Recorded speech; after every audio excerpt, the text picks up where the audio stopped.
So this one basically, just to kind of refresh your memory, is where we're going to get into solving models. So that means we're coming up with our own equations and then trying to solve them to apply to the application we would be looking at. So the idea is you fall back on the information that you already know. So last time we had talked about maybe knowing the area and perimeter of some of the general shapes like squares, rectangles, maybe even triangles might help. Obviously, our distance, rate, and time formula is something that kind of shows up in these examples. And sometimes we have to use other information that might be handy. This one here, we were just rewriting the formulas for specific variables. If they wanted us to get r by itself, you wanted to get t on the other side. If you want to get y by itself, of course, you're moving ax and the b terms to the other side. Now, this one is about solving this formula. So they're giving us all but one of the variables, and we have to figure out what that missing variable is going to be. Does anybody recognize what formula this is? Obviously, it's a area, but for what shape? 1/2 height Triangle? multiplied with base 1 and base 2. Kind of like a triangle, but not exactly a pyramid. Not quite a pyramid. It is a trapezoid. Yeah, you're not going to have the pointy part, I guess, of the pyramid. It's a trapezoid. When we're talking about a trapezoid, we're talking about a shape that looks something like this. So we're actually talking about the height being that distance between the two bases. And then you have base 1 and base 2. And so it's kind of influenced by the area of a triangle, but obviously, like I said, you don't have that little pointy part. Okay, so A equals 1/2 h times b1 plus b2. They're telling us A is 20 units, 1/2 h is 2 units. We're finding b1, and b2 they're telling us is 3 units. Okay. So like I said, I noticed that some of you had started working on this last time. So where did you start? Where would we start in solving this? So you go through parentheses first, but b1 plus 3, we don't know what b1 is. So that just drops down. So the next one would be 1/2 of 2, which is equal to 1. Yeah, you can actually go ahead and multiply the 1/2 with the 2, because exactly like you said, since we don't know what b1 is, we cannot simplify the parentheses just yet, which means we need to clean up everything that's outside of it. So if you multiply 1/2 with 2, you're basically getting 2/2, which obviously simplifies down to a 1, and our parentheses part will actually stay as it is. And then of course we have our area as 20. Now 1 multiplied by a number is the number itself, right? So you actually can just think of this as being 1 times b1 plus 1 times 3, and you can actually get rid of your parentheses that way. And then you've got 20 on the other side. And to get b1 by itself, what would we do? Subtract 3.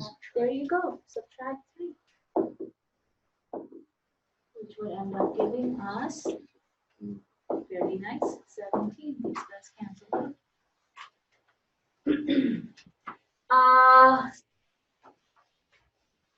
I guess technically if you wanted to distribute the 1/2 and the 2, you could. But as you can see, if you just multiply those numbers together, they do end up cleaning each other out, right? Because you're doing 2/2. Even if you didn't do this part, you should notice that you can write this 2 as 2/1. One of the 2's is in the denominator, the other one's in the numerator. So technically, they're also canceling each other out. So you can directly get a 1 from there, or you can multiply and then simplify. It still gets you to the same result. So you do have a multiple different ways, but the idea is, of course, to make sure however you go about doing this problem, you should still come up with 17 as your answer. Because I think one of you showed me last time it was like a number 14 or something. That was me. that you? Yeah. I thought you did. So did you figure out why you got 14?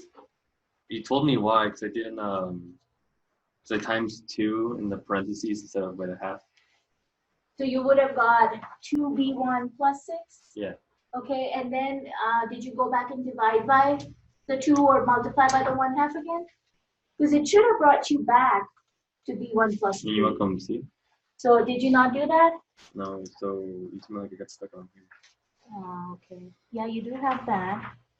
Oh, I remember because you subtracted your 6 before Yeah. you multiplied the 1/2.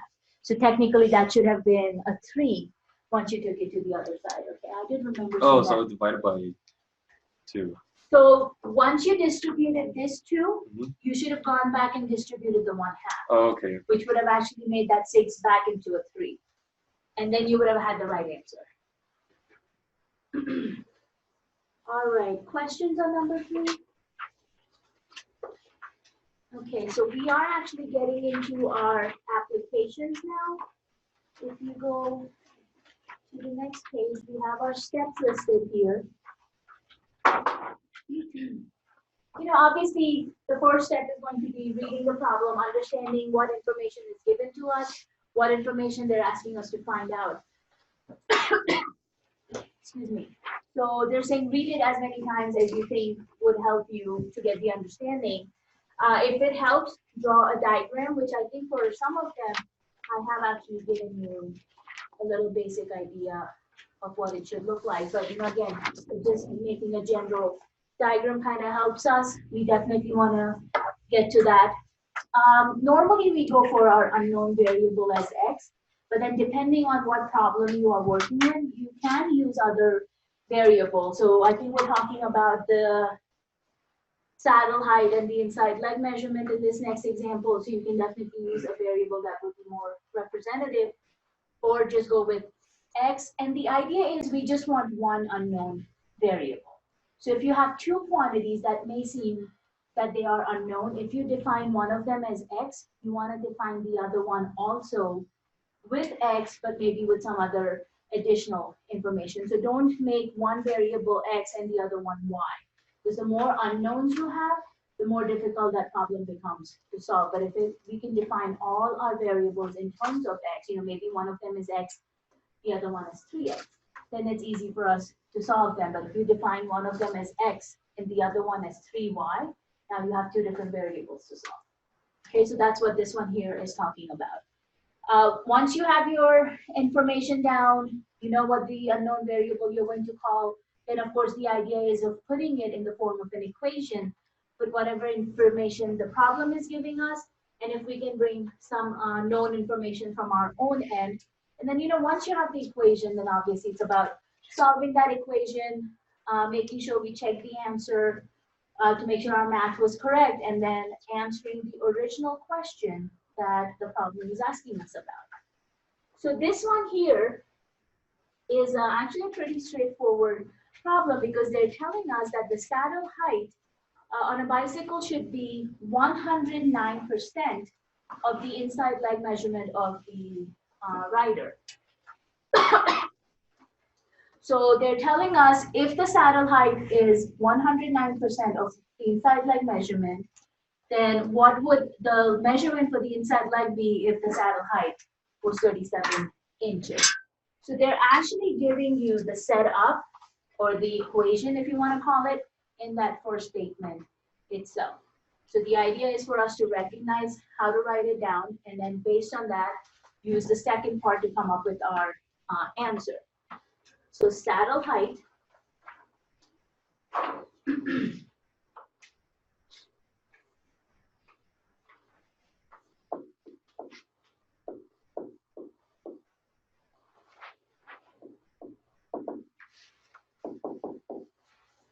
call that S, okay?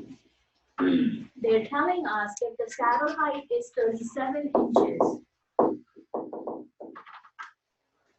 then what is the inside leg measurement? 37 times 109%. I'm just gonna call that an X. You said something? Yeah, just like 37 times 109%. 37 times 109%, do you agree with that? No? What do you think? Divide it. divided? Okay, You would convert the percent to a decimal, so 1.09. very good. And since it's 109%, you took away the 1, make it 0.09, and then multiply 37 by. Okay, so you're saying just multiply by the 9% basically, Yeah. 0.09. Okay, that's a new one I have heard. Okay, Just multiply by the 1.09. multiply by the 1.09. Okay, so first and foremost, yes, anytime you're working with percents, convert them to decimals. Whenever we're working with calculations, we convert them to decimals, which is the same thing as if you took 109 and divided by 100, right? So that would become your 1.09. Now, as I was telling you, the information is given to you in that first statement. So when they're saying the saddle height on a bicycle should be, or you can say the saddle height is 109% of the inside leg measurement. So you will actually end up dividing 37 by the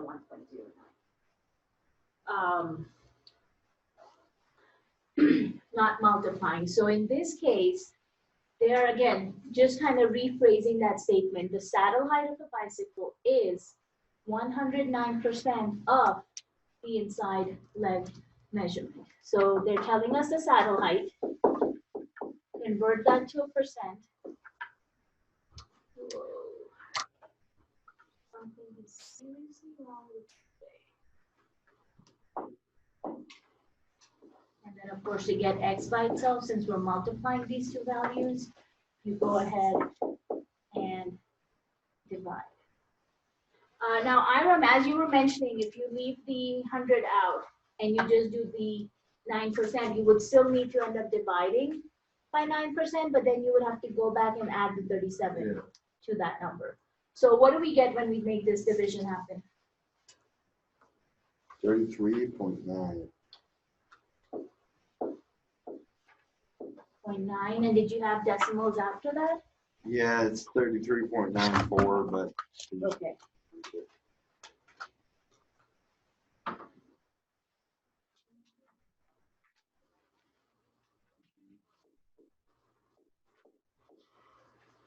So why is this number coming out to be less than 37? I don't agree with this. Okay, If it's 109%, then it's more than 100%. So if it's but it's already at 109% of what number? 37 of the inside leg measurement of the rider. Right, so whatever is the inside leg measurement for the rider, it's going to be 100% of that plus 9%, right? Because obviously you want it to be a little bit taller than the rider themselves is. Right. And so the saddle height is the number which is 109% more, right, than the inside leg measurement, which means this number has to be larger than this one, right? Just think about it. If your saddle height, which means you're technically thinking this should have been more than 37 inches, right? The inside leg measurement. So if the rider is this tall, do you want your saddle to be shorter than the rider? Because if this is the height for the rider's leg, and this is the saddle height, how do you think that's going to be? Maybe too tall. Yeah, exactly. Or in my case, I can never find a bike short enough for me. So, yeah, I cannot like just go to a bicycle store and buy a bike. I've tried it before. They have to order one for me because I'm short people. So you want, because you do have to kind of climb up to get into the bike, right? And you don't want your feet to be flat, or for worse, your knees to be bending when you're sitting. I mean, think about when you sit on a kid's bike, what happens, right? Your knees are kind of bending as you try to get on that bike, and then think about how difficult it's going to be to pedal if your knees are going to keep hitting that handlebars. So obviously you want the saddle height to be taller than the rider. So since the saddle height is 109% of the inside leg measurement, the inside leg measurement is going to come out to be shorter, I guess, than the saddle height. And this was in inches. So make sure, since these are applications, you include your unit of measurement with the number also. So just as a heads up, this problem, for some reason or the other, my MATLAB really likes to pick when I pick questions for your exam. So it can show up for the chapter 1 exam, and sometimes it actually even shows up on your final exam. So this would be something that I please make a note of practicing. Okay? Alrighty, any other questions on 4? Right, so this was one example. Now we're kind of getting into a different type of example here. So we're talking about Bobby and Rick are in a 10-lap race on a 1-mile oval track. Okay, so Bobby is averaging 90 miles per hour. And he has actually completed 2 laps just as Rick is getting into his car and getting onto the track. So what speed does Rick have to average to even out with Bobby at the end of those 10 laps basically? The hint here is Bobby does 8 miles in the same time as Rick does 10 miles. So it's a 1-mile track, they're doing 10 laps, right? Bobby is at 90 miles per hour and he's already got 2 laps in just as Rick is coming in with his vehicle.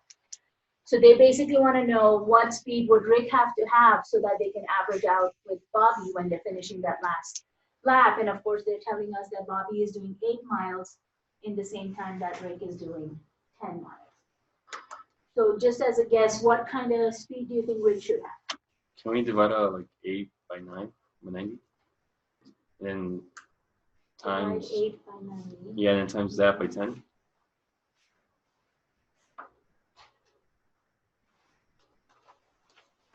Okay, and what will that number represent?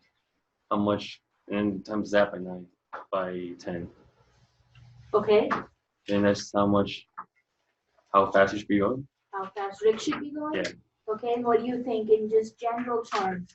Should Rick be going faster than Bobby or slower? Faster. Faster because he has to catch up for those 2 laps he missed, right? And of course, that hint is kind of leading you in that direction also because obviously,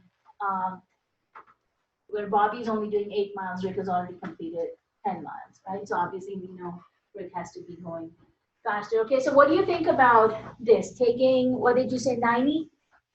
Divide by 8 and then multiply by 10? Yeah. Yeah? What does that come out to be? And will that be fast enough?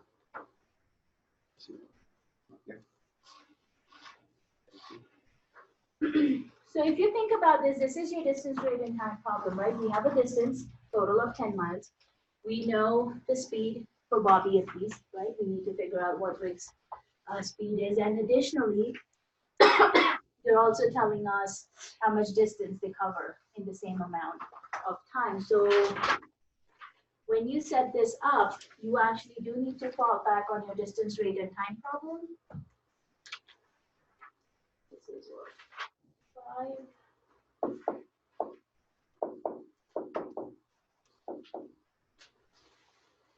Okay.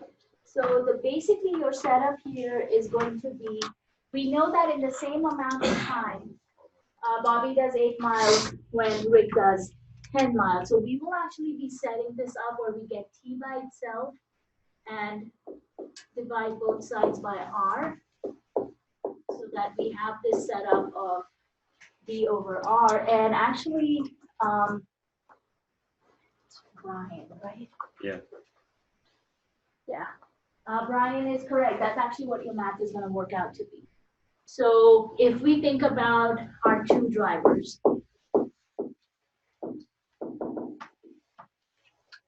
in 8 miles,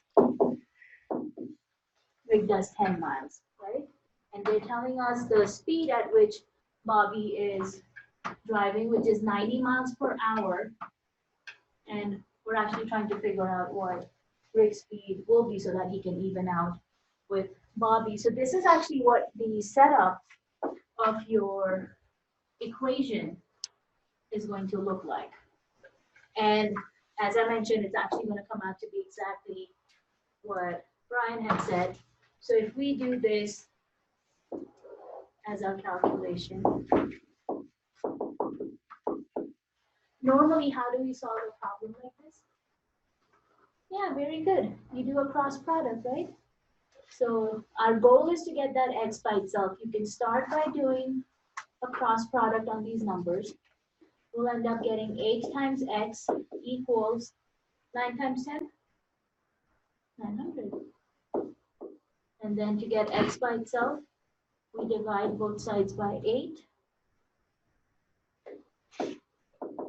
And Brian, what does that number come out to be? 1125. Yeah, very good.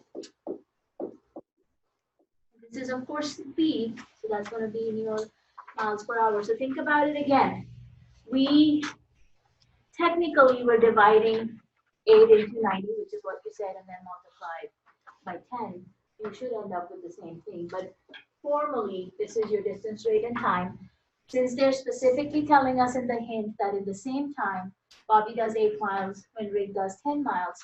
So that's why we're setting this equation up with time as the common factor, and you're doing distance over rate.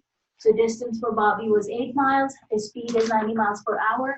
Rick was doing 10 miles, we don't know his speed, that's what we're trying to figure out, so that was our x. And then doing a cross product, you basically end up getting the speed.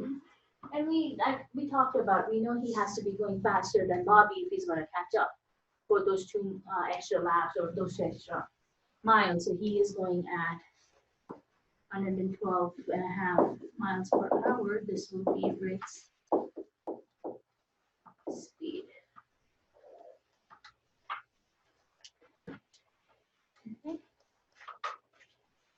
Again, this is an application problem, so make sure you are writing down your unit of measurement in this case.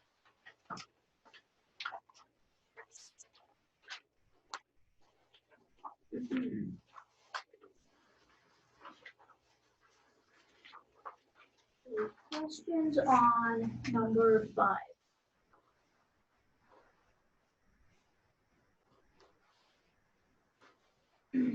So versions of this problem also show up on your chapter 1 exam and chapter, the final exam also. So I'm not sure why. I don't know if it's just a random algorithm that MyMathLab has or what. But like I said, this is another version of the problem that can show up. But all of these word problems, in my guess, have an equal chance of showing up. But again, it just depends on what MyMathLab decides to do. So here again, we're talking in terms of fencing. So Peter plans to fence off a square feedlot and then cross fence to divide them into smaller feedlots. So the idea is if he is using 480 feet of fencing, then how much area is he totally fencing in, right? So he's got 480 feet, but he is doing the fence for the bigger lot and then breaking it up into smaller feedlots. So total fencing is 480. How will that information help us to go from how much fencing he's using to finding the area of the feedlot? Well, you'd have to divide it by 4 to figure out what the perimeter. But then you'd also have to take and figure out the cross length.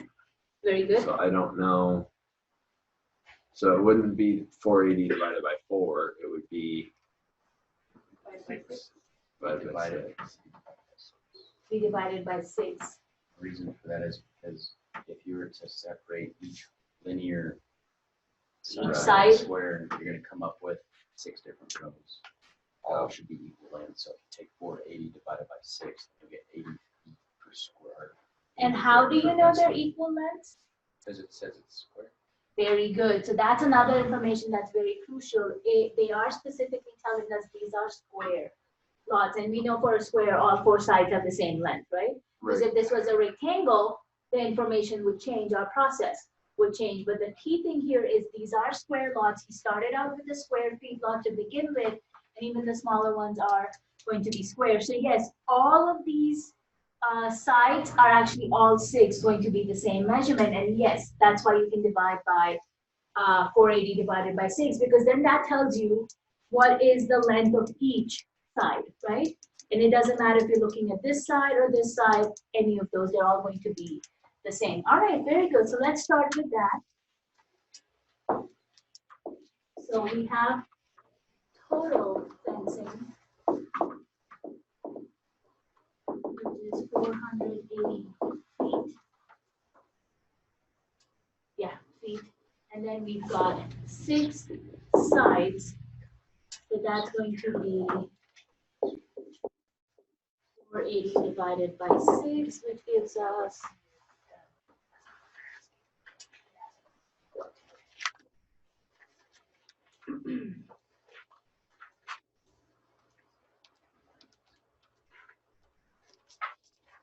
80. Mhm. And 80 feet is basically the measurement of each side of your feedlot. Okay, now what? Because this still hasn't led us to the area of the feedlot yet. Square area of the square is length times width.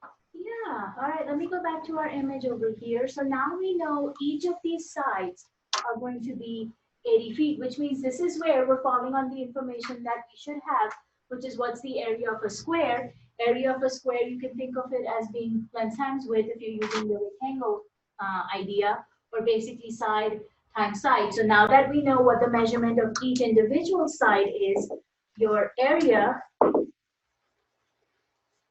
is going to be side times side. So 80 multiplied into itself, which will give us 6,400 square. very nice.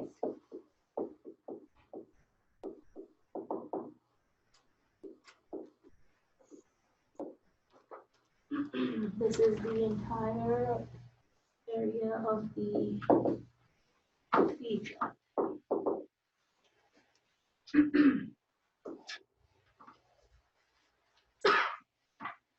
So some versions of this problem that I can remember, this is obviously one of them, but I think another example they have is, I think one side is blocked by like a barn, and then you have only 3 sides that you're using for measurement.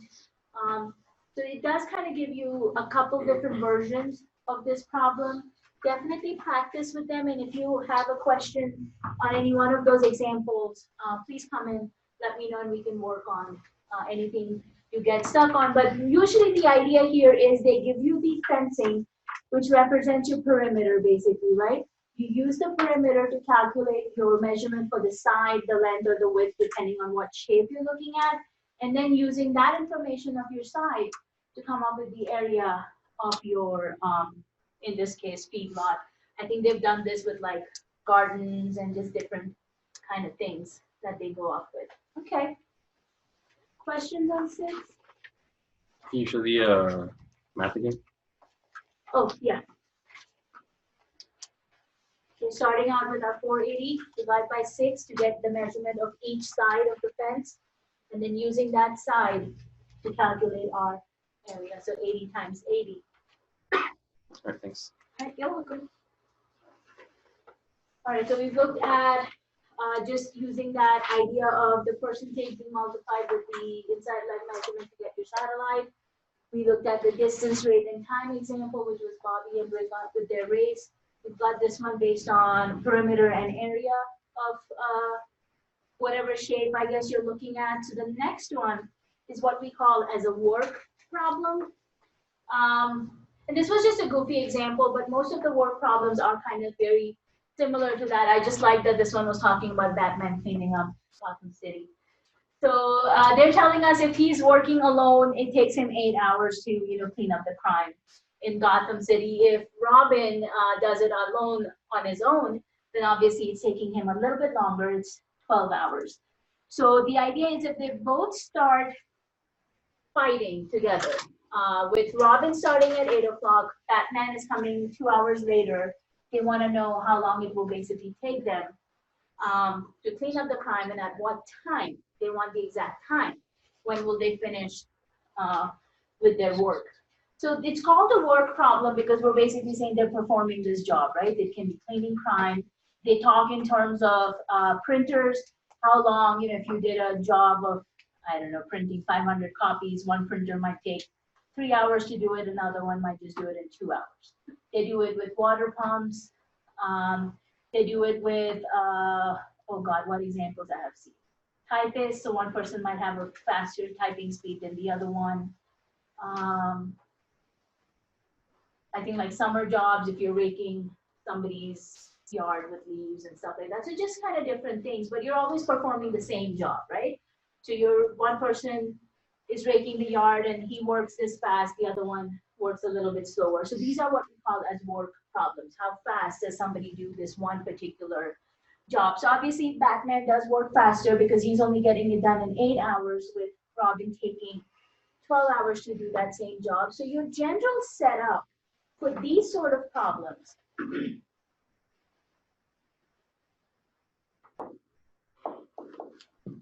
so we've got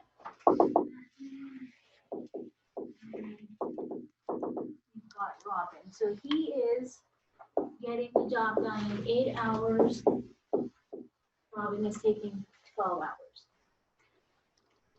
Okay, so the way this works is if it is taking him a total of 8 hours to get this one job done, then in 1 hour, he will have 1/8 of that job done. So you're basically saying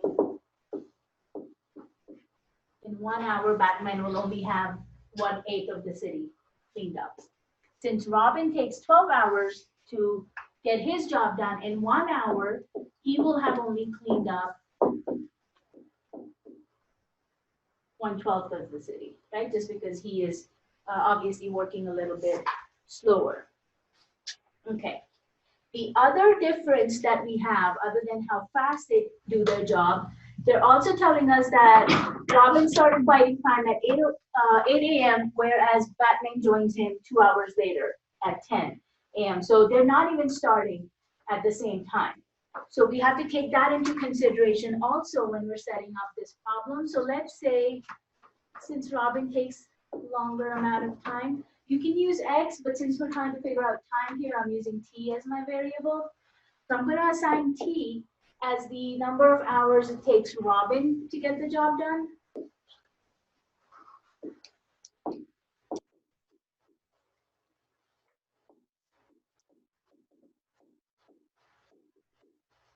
And so that's how long Robin takes. So we know he started at 8 o'clock. Batman joins him 2 hours later, which means Batman's time is going to be 2 hours less than Robin's. And this is what I was talking about. Don't bring a new variable in. Use the same variable if you're trying to define two different unknowns. So I'm still using the same T that I used for Robin, but I know since Batman joins him at 10 o'clock, that's a difference of 2 hours, so I'm subtracting T minus 2, and this will represent the number of hours for Batman.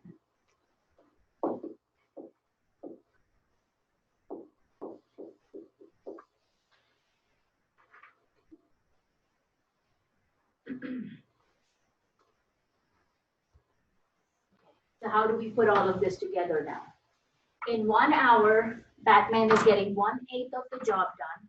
So that's going to be 1/8, how fast he's working, multiplied by how many hours does Batman work, which is going to be T minus 2. So again, 1/8 represents the speed at which Batman is working, and T minus 2 is for how many hours he's going to work. Since they're fighting the crime together, that's going to be a plus. Then Robin is getting 1/12 of the job done in 1 hour, so that's his speed, 1/12, and multiply that by how long Robin is working, which for him, we use T as our time. And they're doing one job, right? Fighting crime in Gotham City, so that's going to equal 1. So that's how these work problems usually work. They need to do that. Speed of one person multiplied by how long they're going to be doing that job, plus speed of the second person, how long they're doing their job, and it will equal 1 because they're only doing one job together, okay? If I just clean this up, this T minus 2 actually goes in my numerator, so it will become T minus 2/8, plus T again goes on the numerator, so that's 1 times T, which would be T/12 equals 1. Oh, don't do that.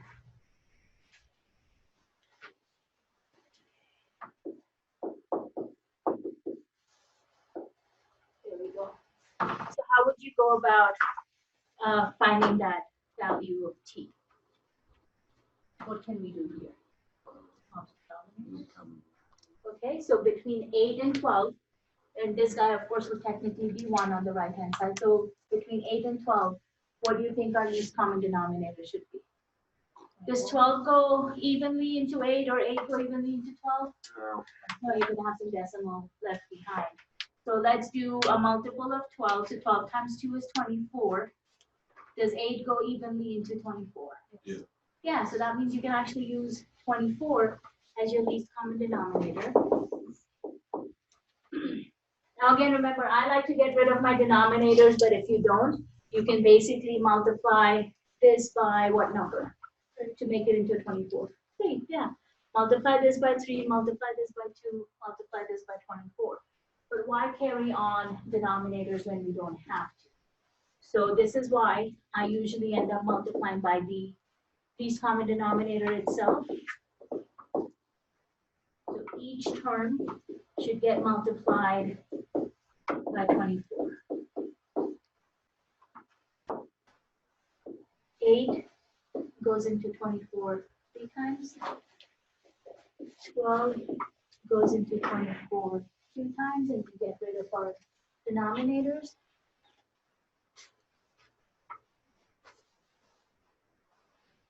Now be careful over here, because this is t minus 2 and we're multiplying it by 3. So if it helps, we can put that in parentheses so that we remember to distribute that number inside our t and the minus 2. So 3 times t will be 3t. 3 times minus 2 will be minus 6. I have a plus sign in the middle. This is only 2 times t, so I don't have to worry about distributing. We can just multiply. So 2 times t, of course, is 2t. And then 24 times 1 will give us 24 on the right-hand side. And if you're comfortable keeping the denominators and just multiplying with 3, 2, and 24, you can definitely do that, because eventually that 24 will cancel out. Okay, combine like terms. So that's going to be 3t over here and 2t over here,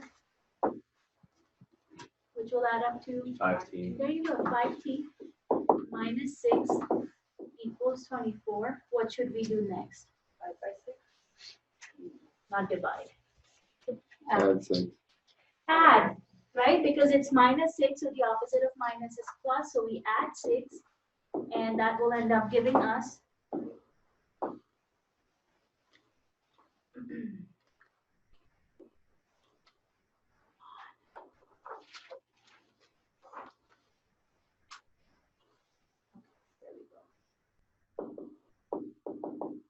what is that, 30? And then to get rid of the 5, we'll divide, which will give us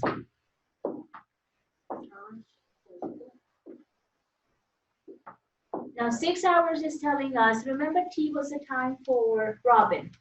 So Robin is going to be working for 6 hours. If he's starting at 8, basically what time is he finishing? At 2? 2.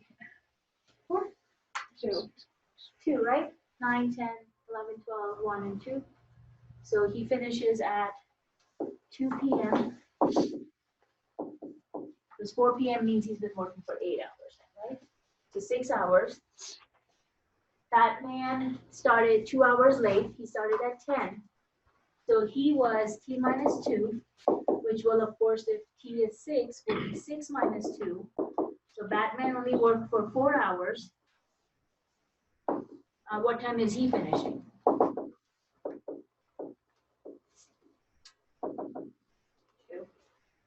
Yeah, so 10 plus 4 hours. So he also will get done at the same time.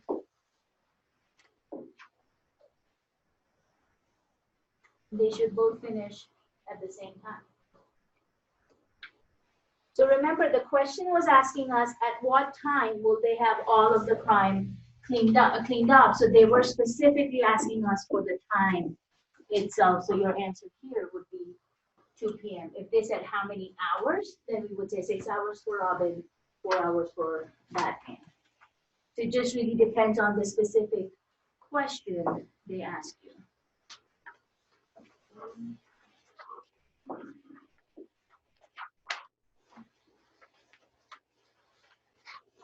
Can you do another equation like that? Yeah, we can find another example.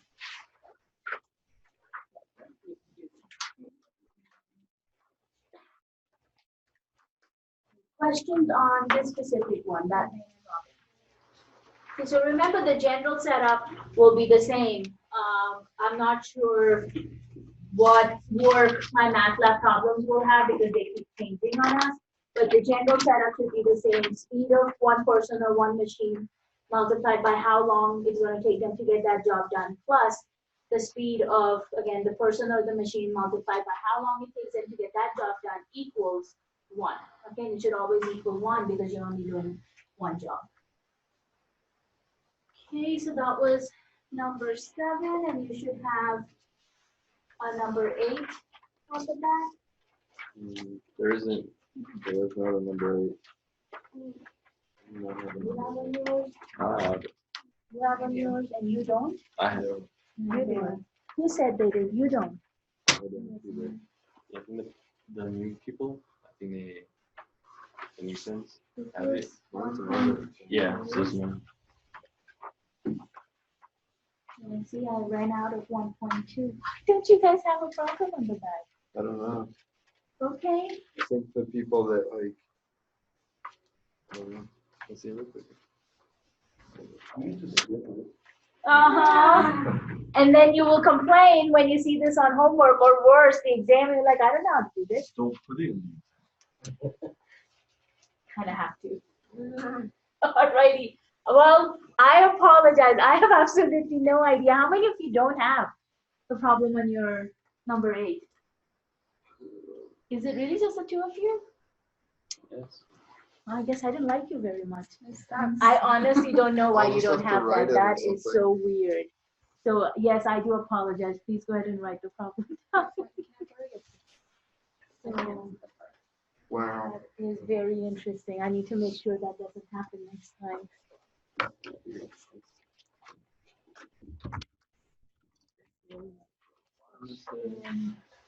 1.2, number 8.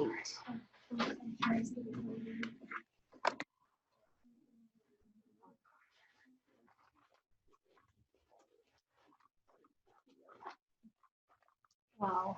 Okay, well, at least it was only 2 of you, like the whole class, without being embarrassing. All right, we'll give them a little bit of time to write the problem down. So as you can see, this is what we call as a mixture problem, right? You've got a pharmacist, he needs to obtain 70% alcohol solution. Okay, so remember they're saying he needs to obtain, which means this is what our final mixture will be. So how many ounces of 30% alcohol solution must be mixed with 40 ounces of an 80% alcohol solution that will give us this concentration of 70%. So you've got your concentration for each of the liquids. We're mixing a 30% solution with an 80% solution to get 70%, right? Because obviously if you bring a low concentration with a high concentration, the mixture is going to be somewhere in the middle. Basically the idea is. Now they're telling us we have 40 ounces of the 80% solution. We don't know how many ounces of the 30% we are using. Now, the idea here is you don't have to worry about evaporation or anything like that. So if I take, let's say, 40 ounces of this solution and let's say 10 ounces, then my combined mixture should be 10 plus 40, which will be 50. So we do make that assumption that your total liquid quantity will stay the same. So the setup for this kind of a problem is going to be the amount of liquid we're using and what is the concentration of the liquid itself. Okay. Are you guys in writing? Almost. Almost, okay.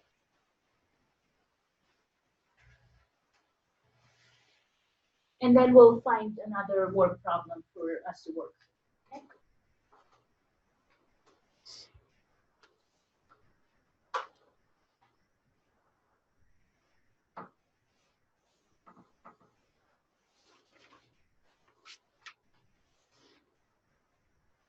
Now I have a number. Whew, finally. Alrighty. All right, so they're telling us that we need To obtain a 7%. 30%.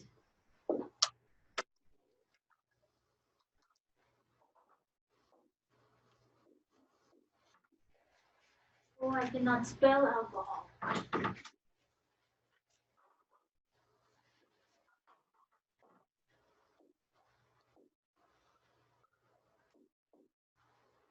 However, we don't know how many ounces, right? Because they didn't tell us that. We are using also an 80% alcohol solution, and this one we know is going to be 40 ounces.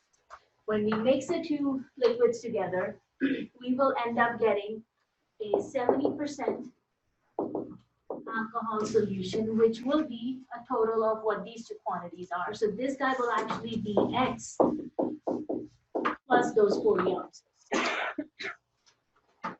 Okay. So literally, it's kind of like the word problem where, what do we do with percents again? The same rule here, convert those percents into decimals. So we are taking the 30% alcohol solution, though we don't know what amount. So you're going to multiply the concentration with the quantity. Plus, we are adding it with an 80% alcohol solution, and this one we know is 40 ounces.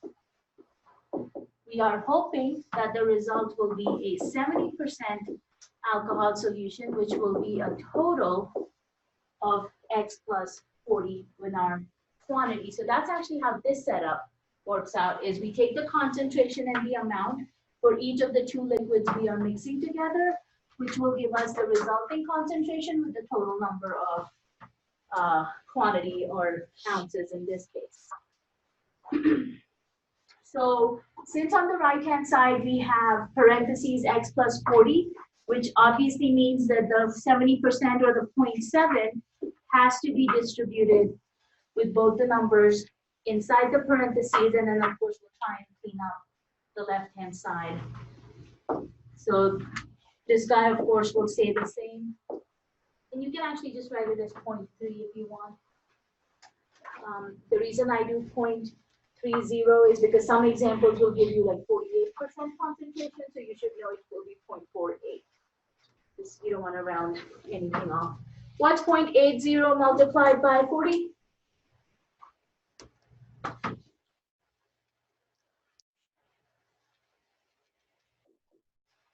Nope. Sorry? 32. Yeah, it will be 32. Because the 0 is actually going to make your decimals move to the right one place, and you're just doing 4 times 8. Okay, then we distribute that 0.70 inside the parentheses. So the first part will be 0.70x plus 0.70 multiplied with 40. 28. Yeah, very good. Okay, take a second or two and let me see what x value you come up with. Combine your like terms, get x on one side, constant terms on the other side, and let's see how many ounces of that 30% liquid we need.